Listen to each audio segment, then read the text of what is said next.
So, I watched the first episode of Superman and Lois the other day, and man, it's been a long time since I watched a good superhero TV show. And no, that doesn't mean I hate WandaVision, it just means that I don't really consider WandaVision a superhero TV show as much as I do Superman and Lois. I was surprised by how much I actually enjoyed this episode. Most notably, the characters of Superman and Lois. Even the kids, Jonathan and Jordan. To start, Lois is awesome in this show. I really didn't like her in Supergirl, which is where she was first introduced, because she felt like she was trying to imitate Erica Durance as Lois Lane. Supposedly, Lex Luthor is going to try to kill you. Lois, he is. But here, she's pulled it back a little and she started to do her own thing. And it's very reminiscent of Lois from the 1978 film, but different enough to make her feel like Lois Lane, like her own different character. Part of me was expecting this to be another Batwoman where Lois was the central character and giving cringeworthy dialogue like, It will be. When it fits a woman. "Shut up!" But I'm glad that Lois has her own moments and that she doesn't overshadow Tyler Hoechlin as Superman. Speaking of Superman, Tyler Hoechlin is a great choice for Superman. If you've ever met Tyler Hoechlin, and I'm not saying I have, the dude is a sweetheart in real life.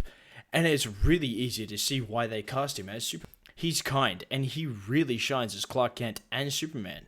He successfully pulls together the heroicness of Superman and the clumsy, dorky Clark Kent. Even more so, he manages to be a deadbeat dad that only Superman could be. He's loving and caring. He really wants his kids to grow up with a normal life, while also knowing that they will probably end up manifest abilities similar to what he did. The writers clearly knew not to make him more like Batman as they did with Smallville, so they didn't have him mistrust or misunderstand or jump to conclusions before anybody had a chance to explain themselves. Like the scene where he tells everybody he's Superman. It could have easily been a moment of, "Why were you in the barn? What were you doing in there, boy?" The writers of the show clearly know what kind of Superman they want to show, and that Superman is reminiscent of his comic book counterpart. The biggest thing that I was most worried about with this show was the boys, Jonathan and Jordan. I didn't want this series to fall into the same traps that Arrow and The Flash had, which was over-relying on too many characters.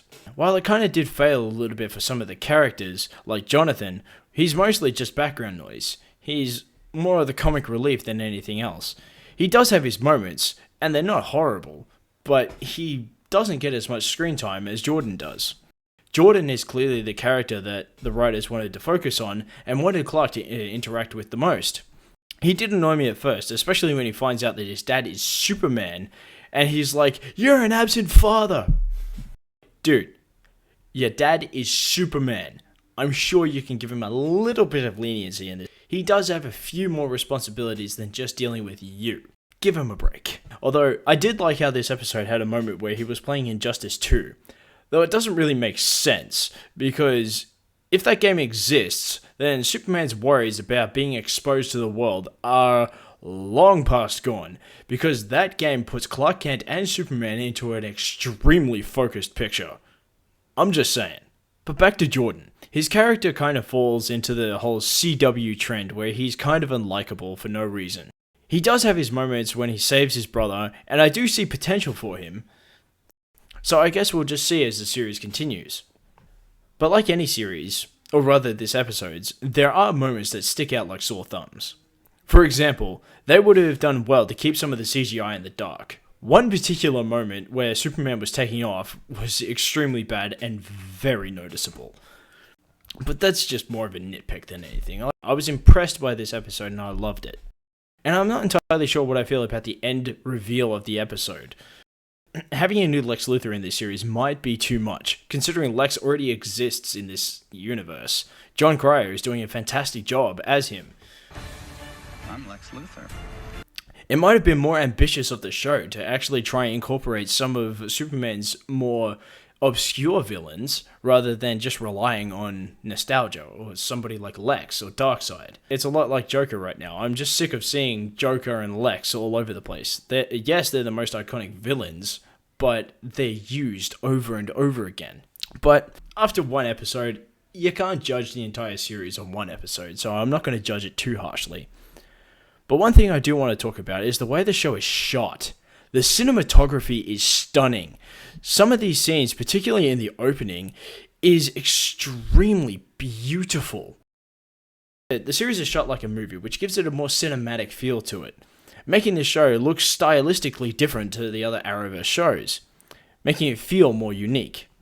At the end of the day, this one episode of Superman and Lois reminded me of what good superhero shows could be. With good writing and great directing and imagination, these shows could be amazing. And I can't wait to see what this series does. That's all for today, folks. I'll see you all next time.